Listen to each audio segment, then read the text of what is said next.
Hello and welcome back to another video.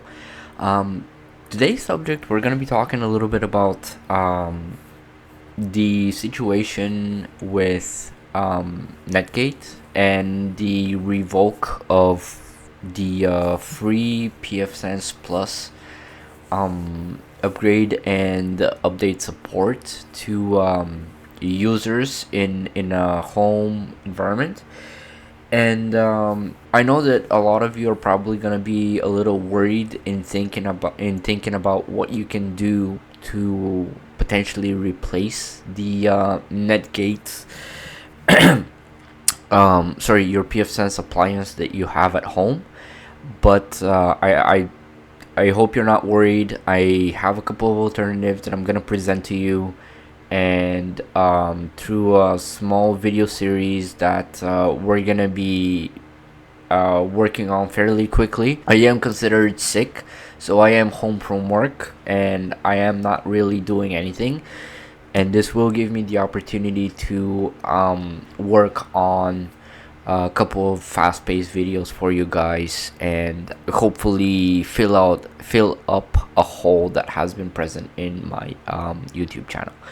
So, a couple of days ago, might have even been a week now. Oh no, October 30th, yesterday. So, the announcement was made and clarified that the free tax support will no longer be available to home. And so, October 30th, it was announced that the TAC Lite coverage for PFSense and the PFSense Plus license are going to be essentially nullified, resulting in a lot of people being left with a very extremely crippled firewall installation at home or at the edge of their home lab. Now, it's true that yes, you're not running it in a production environment. However, realistically speaking, your home can be considered a production environment simply because you need to protect your home, any of your smart devices, any of your just regular devices at home. They need to be protected from any type of malicious activity or unauthorized access at home. Now, obviously, with a crippled firewall, you can't really do that. So you have a couple of options. The first option, and probably the easiest, is downgrade to PFSense Community Edition. The second option that you have is pay the $129 a year for the TAC Lite license. And then the third one is to seek an alternative. I have been scrounging through Reddit and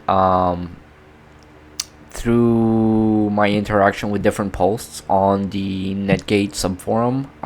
A couple of responses were given to me stating that the reason why the TAC Lite license for the free TAC license was pulled from home and home lab environments, and a lot of the justification was theft, misuse, misappropriation, unauthorized modification, and so on and so forth. To which, on one end, I understand it, but on the other end, and please bear with me because it could sound very one-sided. It was made free of charge for certain use case scenarios. Now, I don't condone the people that perform the unauthorized modifications and those who used it in an illegal manner, but that does leave everybody else in a situation where they are beyond stranded, and it's not helpful for anybody. I'm not really educated enough on the subject to make any type of an educated comment saying, "Oh, it's because of this reason and that reason." Um, all I know is that at the end of the day, when a company backtracks on a decision that they made to have a free product, and they go back and start erasing tracks of them discussing the free product, this is where it is painfully obvious to me that the decision that was made and the result that was achieved is all down to money. There was, to me personally, and that is just my opinion, there is no motivation, no other motivation outside of money that made them retract the license. Now, obviously, if you guys have a different understanding of it, please do let me know. I'll be more than happy to have a discussion down in the comment section, and hopefully there will be a little bit more light shown on the situation from Netgate. But as it stands right now, there's not really any significant change that could benefit home users. Now, in Netgate's defense, though, the tack light, I suppose. Where was it? Where is it? Oh yeah, there you go.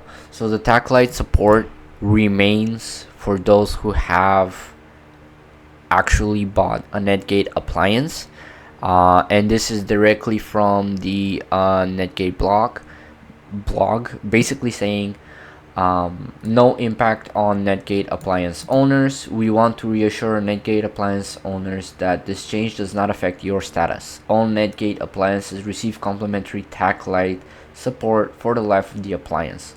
Updates will continue to be provided free of charge. The adjustments above only apply to those running PFSense Plus on third-party hardware or in virtual environments. And the adjustment above that they're basically talking about is, if I could just find it,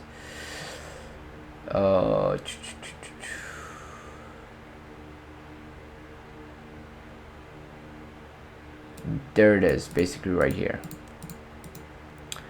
Because they did not set out to make a commercial fork out of PFSense project that would be weaponized against us. I'm not really sure how it will be weaponized. I don't my understanding of when somebody says that a networking appliance is weaponized against them is basically being turned into a botnet and performing network attacks on their services provided. I don't think that has happened. However, I am not an owner of I am not the owner of Netgate, therefore I am not an insider, and I cannot confirm more than whether or not they have had potential networking attacks or network breaches. Basically, they continue in saying that recent discoveries have caused us to question who is benefiting from the work we do. PFSense Plus has been illegally copied, modified, installed, and resold on third-party hardware and in the cloud in direct violation of our terms of use. These events and bad actors have caused us to reconsider the availability of PFSense Plus Home plus Lab as a free install. My understanding of that is, obviously, if it had been illegally modified, even though it does have an asterisk, so I'm pretty sure that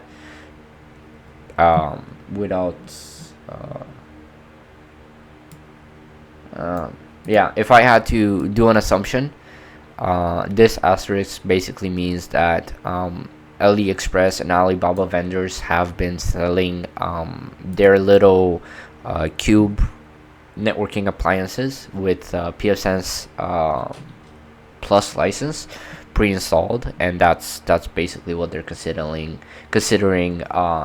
illegally modified or installed and resold on third-party hardware. However, outside of that, really, I don't see how they have been mistreated in that way, shape, or form. And I don't believe that their market has been put into jeopardy because, but again, this is just an opinion, and I want to underline it as just being an opinion. I am not the most educated on the subject. This is just the assumption that I'm getting from reading their blog post. They still have their market with all the Netgate appliances. Therefore, I cannot say in good faith that their market and their effort and work has been infringed upon outside of the illegal modifications that has been performed on their software, because I'm fairly sure that even though it's a community thing, not everything is open source on the release. Now, as we said, the easiest solution, first and foremost, that you could do is to downgrade to the community edition. Basically, what that means, what that entails you to do is for you to save and copy your current settings as they are into a PFSense installation media, format your storage medium, and then just reinstall the community edition with the config.xml file, ensuring that basically your installation is going to be restored as it was in PFSense Plus, but in PFSense Community Edition. And the second easiest solution is for you to just pay the $129 per year TAC license that they're asking for, which is going to be essentially meaning that you're essentially owning a Netgate networking appliance. Now, if neither of those suit you and you have decided that you are upset with Netgate for what they have done to PFSense, I have come prepared, and I have a couple of alternatives for you that you may be interested in trying. I have personally tried every single one except for two that we are going to get a little bit into detail further down the video. And last but not least, we're gonna be doing an installation of a couple of those. We're gonna run through the UI, and we're just gonna play around with it, see if it's a good fit for you, and if it is, great, go ahead and use it, and if it isn't, well, just pick whatever is best case scenario for you. I do have to preface a little bit that three of the solutions that I am offering, which is basically the three alternatives, have a free tier and they have a paid tier, essentially basically what Netgate has done. However, with regards to the capability of it, they are all the equivalent of a next gen firewall, and some of the functions that are an addition to Netgate's PFSense are already have already been pre-integrated into the couple of alternatives that I have. So going off of the list that I have for you guys, the couple of alternatives I have are not including PFSense Community Edition. We have OpenSense, we have NGFW. This is the latest release of Untangle Firewall.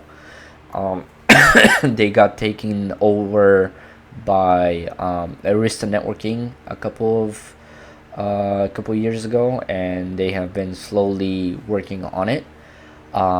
Indian Community Firewall, and these are the three paid alternatives to PFSense. And the last two that I am offering as an alternative that I have not yet worked on personally, but I have friends and coworkers who use it in their home environments, are IPFire and ViOS. They can all be found on their respective websites, and they are free to download, with the exception of Untango, which requires you to have an account.